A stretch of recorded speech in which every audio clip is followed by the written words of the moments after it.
Coke production technology and management are extremely important.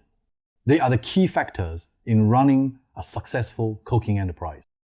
However, whether a business can remain profitable during operations and whether it can minimize production costs to the greatest extent depends primarily on conducting deep research into resources. I once had a very profound experience regarding this matter. Many years ago, when I was involved in a joint venture coking plant with a major South Korean steelmaker, we set our goal to produce high-end coke for the steel company. But every time we submitted a bid, we never won, not even once. So who was winning the bids?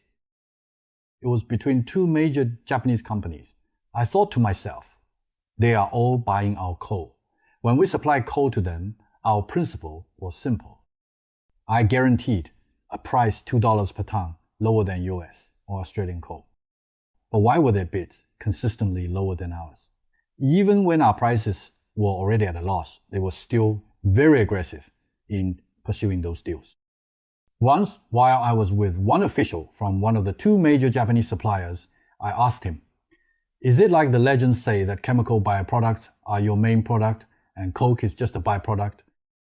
He said, "No, chemical byproducts account for very little of our income. We still rely on coke to make money." Then I asked, "How can you close deals at such low prices? I'm losing money. How can you not be?" He replied, "We're not losing money." Later, I went to the two Japanese companies to conduct in-depth research and visits. We even collaborated on some scientific research projects together. It was then that I realized their level of research was far beyond our reach.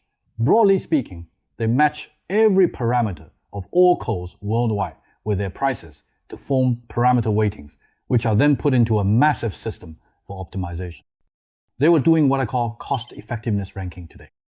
This made a huge impression on me, as I was very familiar with the research standards in the Chinese coking industry at the time.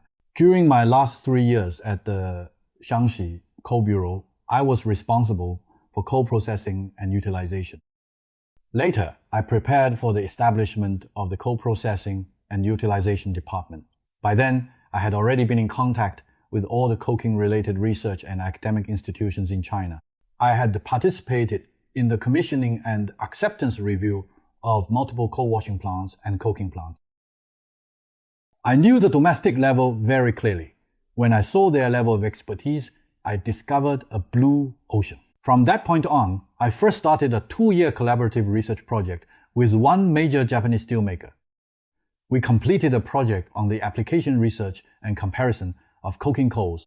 Then, in 1998, I founded Fenway Energy Consulting.